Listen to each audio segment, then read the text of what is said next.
새벽 5시 확성기가 울렸습니다. 위대한 수령님께 영광을. 나는 눈을 뜨자마자 몸을 일으켰고 운동복을 입었으며 복도로 쏟아져 나왔습니다. 평양체육대학 기숙사 복도는 이미 선수들로 가득했습니다. 모두 같은 표정이었습니다. 각성되어 있지만 살아있지는 않은. 운동장으로 향하는 발걸음은 기계적이었습니다. 10살 때부터 매일 이 길을 걸었고 15이 된 지금도 똑같은 루틴을 반복하고 있었습니다. 붉은 흙먼지가 신발에 묻었습니다. 이 운동장의 색깔은 언제나 붉었습니다. 왜 붉을까? 흙의 색일까? 아니면 한소연, 정신 차려. 코치의 호통에 정신이 번쩍 들었습니다. 나는 고개를 숙였습니다. 죄송합니다, 동무. 넓이뛰기 기록 갱신이 내 임무다. 개인의 영광이 아니라 공화국의 영광이란 걸 잊지 마라. 명심하겠습니다. 구령에 맞춰 준비운동이 시작됐습니다. 구독, 좋아요 누르고 계속 시청해주세요. 하나, 둘, 셋, 넷. 팔을 돌리고 무릎을 굽히고 몸을 숙였습니다. 모든 동작은 정해져 있었습니다. 호흡조차 규칙적이어야 했습니다. 나는 누구지? 한소연? 아니면 넓이뛰기 유망주 15호? 도움닫기 라인에 섰습니다. 바람이 불었습니다. 깃발이 펄럭이는 소리와 함께 나는 달렸습니다. 발이 땅을 박차고 몸이 공중으로 떠올랐으며 모래밭에 착지했습니다. 6m 42. 좋아, 한소연. 이번 달 안에 6m 50을 넘겨야 한다. 칭찬이었지만 나는 기쁘지 않았습니다. 아니, 기쁜지 슬픈지조차 분간이 되지 않았습니다. 감정이라는 게 있기는 한 걸까요? 공화국의 딸. 그게 나라고 했다. 그럼 나는 뭐지? 훈련이 끝나고 저녁 집결 시간이 되었습니다. 강당에 모여 구호를 외쳤습니다. 친애하는 지도자, 동지께 충성을. 목소리는 컸지만 속은 텅 비어 있었습니다. 그날 밤 나는 침대에 누워 천장을 바라봤습니다. 어둠 속에서 누군가 흐느끼는 소리가 들렸습니다. 같은 방 동무였을 겁니다. 하지만 아무도 묻지 않았습니다. 우는 이유를 묻는 건 사치였으니까요. 이게 삶인가? 아니면 그저 작동하고 있는 것뿐인가? 그날도 평범한 훈련 일정이었습니다. 오전 6시 구보, 오전 9시 기초체력, 오후 2시 전문 종목. 점심시간에는 체육관 구석 벤치에 앉아 배급받은 옥수수빵을 씹고 있었습니다. 딱딱했습니다. 턱이 아플 정도로. 그때였습니다. 체육관 관리실에서 희미한 불빛이 새어나왔습니다. 저건 뭐지? 호기심이 발을 이끌었습니다. 문틈으로 살짝 들여다봤습니다. 관리 동무가 낡은 텔레비전 앞에 앉아 있었고 화면에는 생전 처음 보는 풍경이 펼쳐져 있었습니다. 여자가 달리고 있었습니다. 운동복 차림이었지만 우리와는 달랐습니다. 화려한 색깔, 가벼운 소재, 그리고 무엇보다 그녀의 표정. 웃고 있었습니다. 땀을 흘리면서도 힘들어하면서도 행복해 보였습니다. 저 사람은 왜 저렇게 웃지? 화면 아래 작은 글씨가 보였습니다. MBC 드라마 나만이었습니다. 심장이 두근거렸습니다. 들키면 안 되는 걸 보고 있다는 공포와 동시에 멈출 수 없는 끌림이 교차했습니다. 한소연. 뒤에서 들린 목소리에 온몸이 얼어붙었습니다. 북코치였습니다. 저는 그냥 뭘 보고 있었나? 아무것도 아닙니다. 북코치가 내 어깨를 거칠게 잡았습니다. 관리실 안을 들여다보더니 냉소를 흘렸습니다. 남조선 쓰레기를 보고 있었군. 저건 허상이다. 저자들은 미제의 앞잡이로 살아가는 불쌍한 인민들이야. 네, 동무. 돌아가서 자아 비판문 써라. 오늘 저녁 집결 시간에 낭독할 거다. 알겠습니다. 기숙사로 돌아와 책상 앞에 앉았습니다. 백지 위에 펜을 올렸지만 글씨가 써지지 않았습니다. 머릿속에는 계속 그 장면이 재생되고 있었습니다. 자유롭게 웃으며 달리던 여자. 그 사람은 누구를 위해 뛰는 걸까? 나는 평생 공화국을 위해 달렸습니다. 수령님을 위해, 당을 위해, 인민을 위해. 하지만 단 한 번도 나 자신을 위해 뛰어본 적이 없었습니다. 나를 위한 달리기라니. 그게 가능한 건가? 자아비판문을 쓰기 시작했습니다. 나는 사상이 불순하여 남조선 영상물에 현혹되었습니다. 손은 기계적으로 움직였지만 가슴 속에는 처음 느껴보는 감정이 피어오르고 있었습니다. 갈망이었습니다. 저렇게 웃으면서 뛰고 싶다. 기록이 아니라 나를 위해. 그날 밤 집결 시간, 나는 강단에 올라 자아비판문을 낭독했습니다. 단상 아래 수십 명의 눈이 나를 향했습니다. 나는 사상적으로 나약하여 적의 사상에 물들 뻔했습니다. 앞으로 더욱 철저히 혁명 정신으로 무장하겠습니다. 박수가 터져 나왔습니다. 모두가 고개를 끄덕였습니다. 하지만 그 순간 나는 알았습니다. 이건 거짓말이다. 내 진짜 마음은 저기에 있지 않아. 그날 이후 운동장을 달릴 때마다 그 장면이 떠올랐습니다. 웃으며 달리던 여자, 자유로워 보이던 그 표정, 작은 의문 하나가 내 인생을 송두리째 흔들기 시작했습니다. 1996년 봄 배급이 끊겼습니다. 처음에는 일주일에 한 번, 그 다음에는 한 달에 한 번, 그러다 아예 오지 않았습니다. 체육대학도 예외는 아니었습니다. 국가의 자랑이라던 우리 선수들도 결국 굶주림 앞에서는 그저 평범한 인민이었습니다. 아침 집결 시간 줄을 선 선수들의 얼굴은 창백했습니다. 누군가 쓰러졌습니다. 옆 동무가 부축해 일으켰지만 그 동무도 비틀거렸습니다. 오늘 훈련은 취소다. 각자 식량을 구해오도록. 코치의 말에 모두가 흩어졌습니다. 식량을 구하라고? 어디서? 나는 몇몇 동무들과 함께 인근 농장으로 향했습니다. 밭에는 이미 사람들이 몰려 있었습니다. 흙을 파헤치고 풀뿌리를 뜯고 나무 껍질을 벗기고 있었습니다. 저기 강냉이 줄기 남은 거 있다. 누군가 소리쳤고 사람들이 우르르 몰려갔습니다. 나도 뛰었습니다. 운동선수의 다리로. 하지만 이번에는 메달을 위해서가 아니라 한 줌의 곡식을 위해서였습니다. 이게 맞나? 공화국의 딸이 이러고 있는 게. 저녁이 되어 기숙사로 돌아왔습니다. 식당에는 녹슨 깡통이 하나 놓여 있었고 그 안에는 강냉이 뿌리를 끓인 죽이 담겨 있었습니다. 색깔은 회색이었고 냄새는 흙 냄새였습니다. 한 사람당 한 국자씩이다. 더 달라고 하지 마라. 배식 동무의 목소리는 무뚝뚝했습니다. 나는 떨리는 손으로 국자를 받아들었습니다. 양은 컵 반도 안 됐습니다. 이걸로 내일도 뛰라고? 옆에서 어린 동무가 울먹였습니다. 배고파요. 울지 마. 우리는 혁명 전사다. 이 정도는 견뎌야지. 선배 동무가 다독였지만 그의 목소리도 힘이 없었습니다. 그날 밤 라디오에서는 여전히 구호가 흘러나왔습니다. 친애하는 장군님을 위해 더욱 분발하자. 장군님을 위해? 지금 우린 굶어 죽고 있는데? 화가 났습니다. 처음으로 느껴보는 감정이었습니다.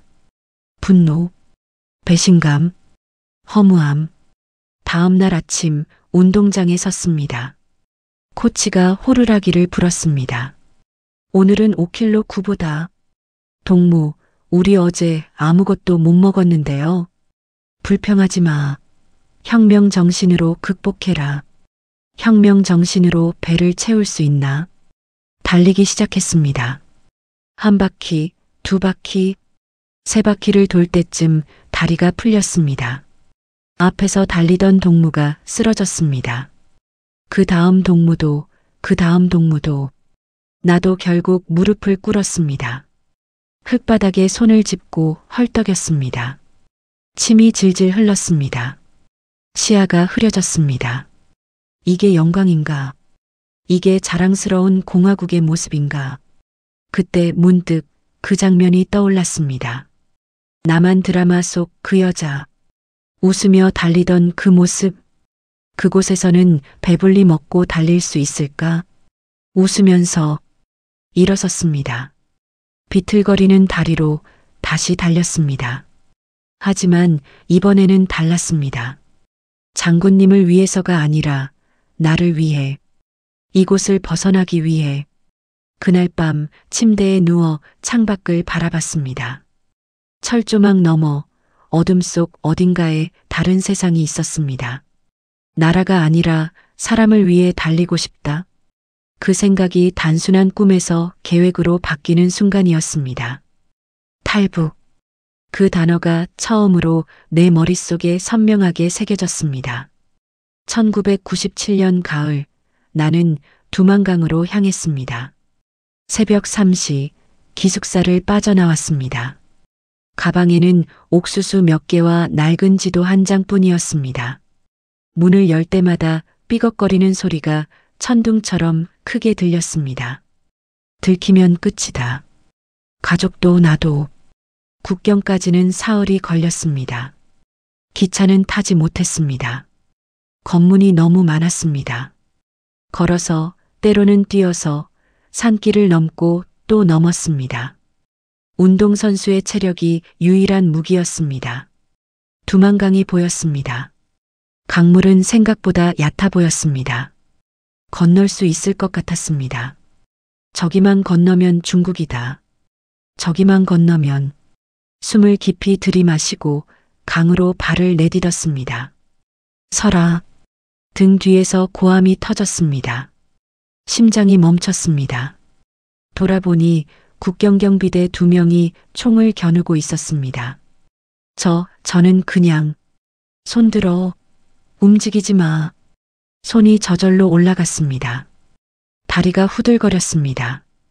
끝이다. 여기서 끝이구나. 철창에 갇혔습니다. 차가운 시멘트 바닥, 녹슨 쇠창살, 그리고 끝없는 신문. 얼마나 시간이 지났는지 알 수 없었습니다. 하루인지 일주일인지. 넌 반역자다. 조국을 배신한 죄로 정치범 수용 소행이야. 신문관의 말에 온몸이 얼어붙었습니다. 제발 한 번만. 한 번? 배신자에게 기회는 없어.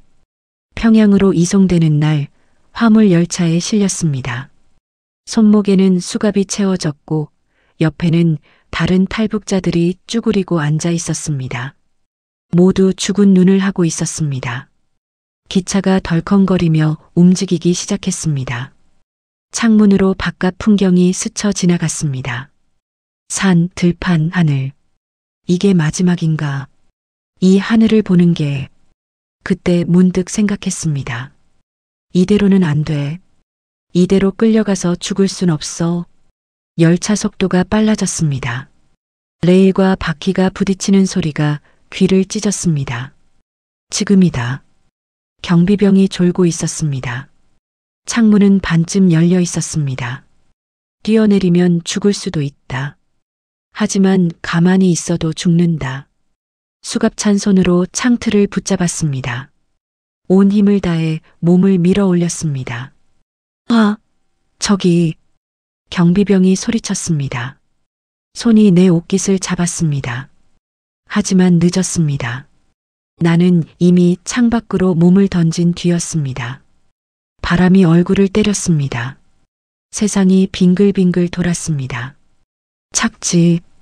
착지만 제대로 하면. 넓이뛰기 선수의 본능이 발동했습니다. 공중에서 몸을 비틀고 팔을 모으고 무릎을 구부렸습니다. 쿵!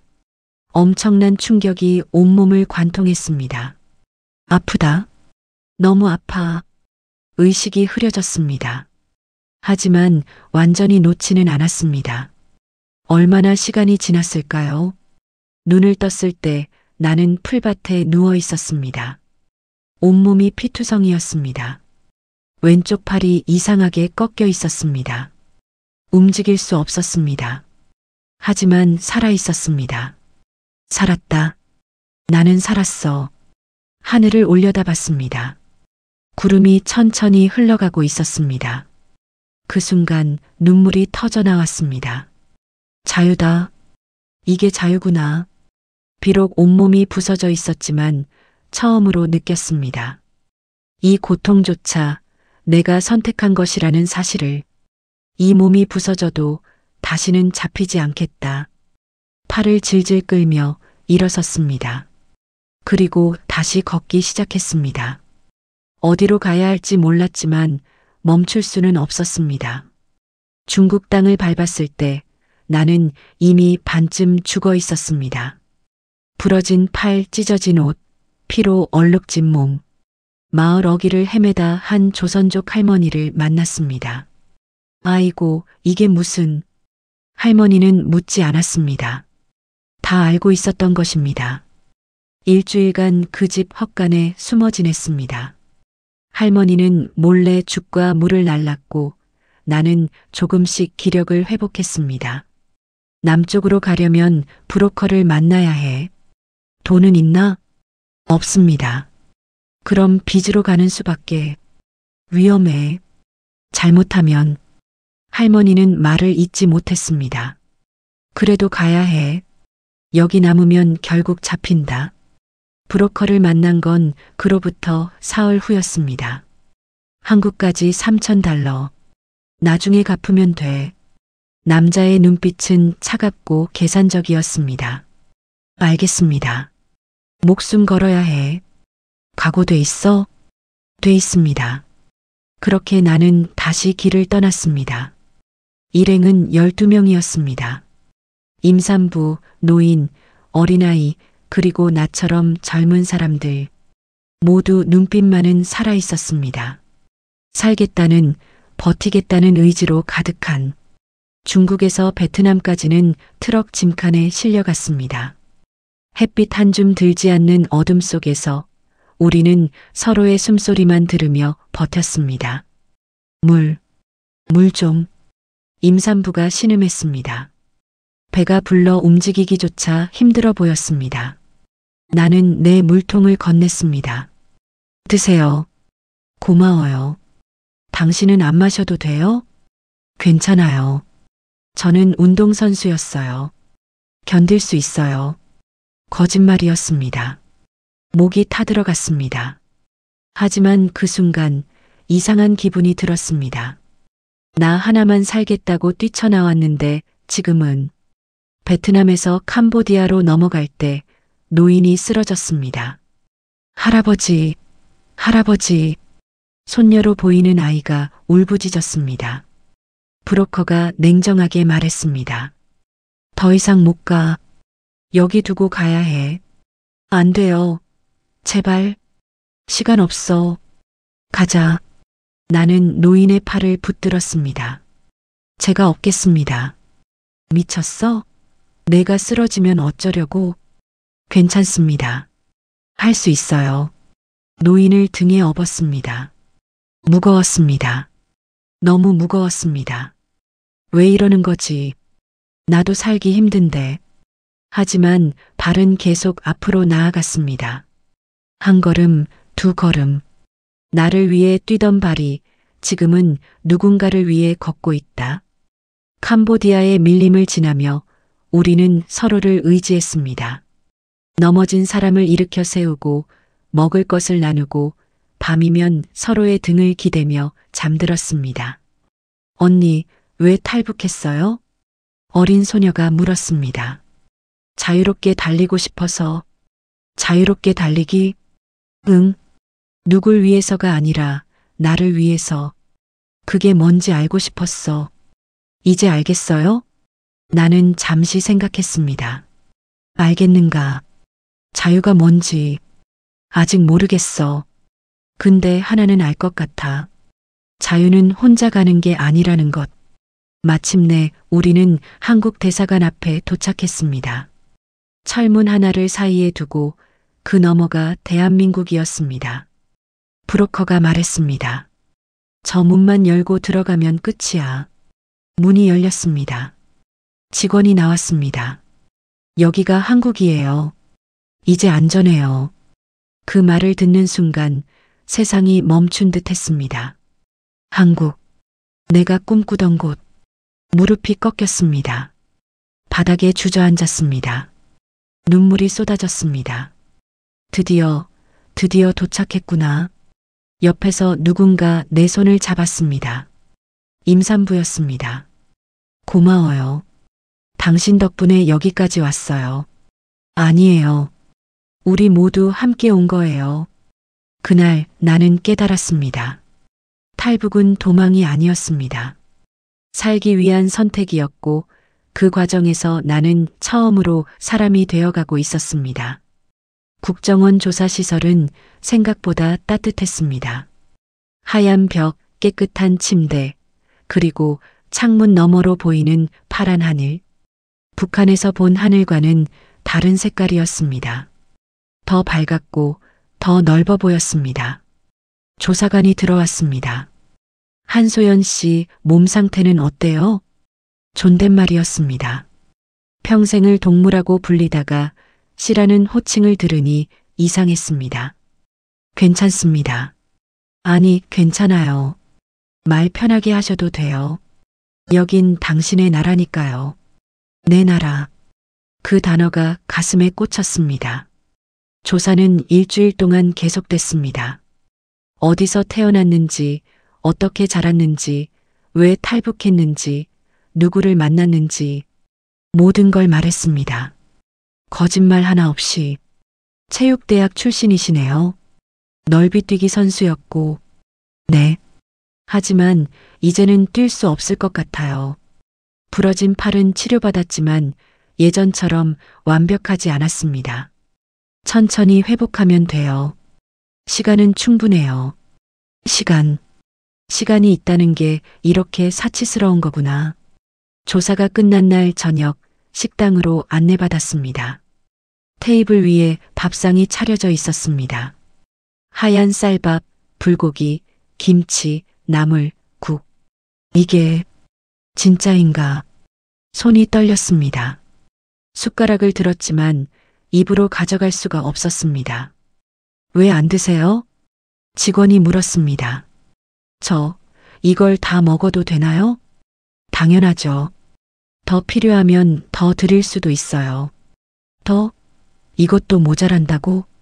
불고기 냄새만 맡아도 눈물이 났습니다. 숟가락으로 밥을 떠서 입에 넣었습니다. 따뜻했습니다. 부드러웠습니다. 달았습니다. 이게 밥이구나. 진짜 밥. 눈물이 뚝뚝 떨어졌습니다. 밥그릇에 반찬 위에. 천천히 드세요. 급하게 먹으면 체해요. 죄송해요. 그냥 너무. 말을 잇지 못했습니다. 평생을 강냉이 죽과 나무 껍질로 버텼던 위장이 이 따뜻한 음식을 받아들이고 있었습니다. 한 숟가락, 두 숟가락. 살아있구나. 내가 정말 살아있어. 다 먹고 나서 조심스럽게 물었습니다. 왜 이렇게 잘해주시나요? 직원이 잠시 멈칫하더니 부드럽게 대답했습니다. 여긴 당신의 나라니까요. 당신은 이제 대한민국 국민이에요. 그 말에 가슴이 무너져 내렸습니다. 저는 아무것도 한 게 없는데요. 살아온 것만으로도 충분해요. 살아온 것만으로 평생 쓸모로 평가받았습니다. 기록, 순위, 성과. 하지만 지금 이 사람은 말하고 있었습니다. 존재 자체로 충분하다고. 그날 밤 침대에 누워 천장을 바라봤습니다. 배가 불렀습니다. 몸이 따뜻했습니다. 이불이 포근했습니다. 이게 존엄인가? 북한에서는 한 번도 느껴본 적 없는 감정이었습니다. 나는 공화국의 딸이었지만 사람으로 대접받지 못했습니다. 나는 선수였지만 인간으로 존중받지 못했습니다. 하지만 여기서는 달랐습니다. 나를 한 사람으로 보고 있어. 창밖으로 달빛이 들어왔습니다. 저 달은 북한에서 본 달과 같은 달이었지만 지금은 다르게 보였습니다. 이제 나는 자유야. 진짜 자유. 손을 펴보았습니다. 거칠고 상처투성이었지만 이 손은 이제 내 것이었습니다. 누구를 위해 치켜 세울 필요도 구호를 외칠 필요도 없었습니다. 그냥 내 손. 한소연의 손. 그날 밤 처음으로 평화롭게 잠들었습니다. 악몽도 없었고 공포도 없었습니다. 따뜻한 밥 한 그릇이 가르쳐 준 것. 그건 단순히 배를 채우는 음식이 아니라 한 인간으로서의 존엄을 회복하는 의식이었습니다. 2024년 가을 서울 송파구 초등학교 운동장입니다. 코치님, 저 오늘 50m 8초 끊었어요. 아이가 달려와 소리쳤습니다. 땀으로 범벅된 얼굴이 햇빛처럼 밝았습니다. 정말 대단한데? 지난주보다 0.3초나 빨라졌네. 헤헤, 코치님이 알려준 대로 했어요. 팔을 더 크게 흔들고 나는 아이의 머리를 쓰다듬었습니다. 잘했어. 근데 민수야, 너 왜 달리기 좋아해? 그냥 재밌어요. 바람 맞으면서 뛰는 게 그냥 재밌어서. 그 대답이 가슴에 박혔습니다. 육상 코치가 된 지 3년째였습니다. 처음에는 아이들을 가르칠 자격이 있을까 망설였습니다. 부러진 팔, 트라우마, 그리고 여전히 가끔 찾아오는 악몽. 하지만 운동장에 서니 알았습니다. 내가 여기 있어야 할 이유를. 호루라기를 불었습니다. 자, 모여. 오늘은 특별한 이야기 해줄게. 아이들이 우르르 몰려왔습니다. 코치 선생님은 어렸을 때 너희처럼 달리기를 했어. 와, 진짜요? 코치님도 선수였어요? 응. 근데 그때는 재미로 뛴 게 아니었어. 꼭 이겨야 했고 기록을 세워야 했어. 그럼 재미없었겠네요. 응. 재미없었어. 왜 뛰는지도 몰랐거든. 아이들이 조용해졌습니다. 그런데 지금은 알아. 달리기는 기록보다 중요한 게 있다는 걸. 뭔데요? 내가 왜 뛰는가야. 재미로 뛰든 친구랑 경쟁하고 싶어서든 바람 맞는 게 좋아서든 그 이유가 진짜 중요한 거야. 아이 하나가 손을 들었습니다. 코치님은 지금 왜 달려요? 왜 달리지? 잠시 생각했습니다. 나는 이제 나 자신을 위해 뛰어. 누가 시켜서가 아니라 내가 원해서. 멋있다. 아이들이 박수 쳤습니다. 훈련이 끝나고 혼자 운동장을 걸었습니다. 석양이 지고 있었습니다. 붉은 빛이 트랙을 물들였습니다. 붉은 운동장. 평양의 그곳이 떠올랐습니다. 하지만 이제는 두렵지 않았습니다. 트랙에 섰습니다. 깊이 숨을 들이마셨습니다. 그리고 뛰기 시작했습니다. 천천히 하지만 확실하게. 이건 도망이 아니야. 발이 땅을 박차고 바람이 얼굴을 스쳤습니다. 이건 존재의 선언이야. 한 바퀴, 두 바퀴. 부러졌던 팔이 욱신거렸지만 멈추지 않았습니다. 나는 한소연이야. 장군님의 소유가 아니라 나 자신의 주인이야. 결승선을 통과했습니다. 숨이 찼습니다. 땀이 흘렀습니다. 하지만 가슴은 뜨거웠습니다. 이게 자유구나. 주저앉아 하늘을 올려다봤습니다. 구름이 흘러가고 있었습니다. 얼마나 먼 길을 왔을까. 두만강, 밀림, 철창, 그리고 이 운동장까지 모든 순간이 지금 이 자리로 이어졌습니다. 코치님, 멀리서 아이가 손을 흔들었습니다. 왜 안 갔어? 엄마 오시려면 아직 멀었어요. 같이 있어도 돼요? 그래, 이리 와. 아이가 옆에 앉았습니다. 코치님, 달리기 재밌어요? 응. 재밌어. 저도 코치님처럼 될 수 있을까요? 나는 아이를 바라봤습니다. 맑은 눈동자가 저녁 햇살을 받아 빛났습니다. 될 수 있어. 내가 원하면. 근데 기억해. 넌 내 자신을 위해 뛰는 거야. 내 자신을 위해. 응. 그게 제일 중요해. 아이가 고개를 끄덕였습니다. 석양이 완전히 지고 운동장에 어둠이 내렸습니다. 하지만 가로등이 켜지며 다시 빛이 찾아왔습니다. 어둠 끝에는 항상 빛이 있어. 일어서서 먼지를 털었습니다. 이제 집으로 돌아갈 시간이었습니다. 내 집, 내 삶, 내 자유. 운동장을 나서며 마지막으로 뒤를 돌아봤습니다. 붉은 트랙은 어둠 속에서도 여전히 보였습니다. 나는 더 이상 도망치지 않아. 발걸음을 옮겼습니다. 그 걸음은 가볍고 확고했습니다. 한소연의 발걸음. 자유를 향한, 아니, 자유 그 자체인 발걸음이었습니다. 바람이 불었습니다. 그 바람 속에는 과거의 고통도, 현재의 평화도, 미래의 희망도 섞여 있었습니다. 나는 이제 나를 위해 뛴다. 그리고 그것만으로 충분했습니다.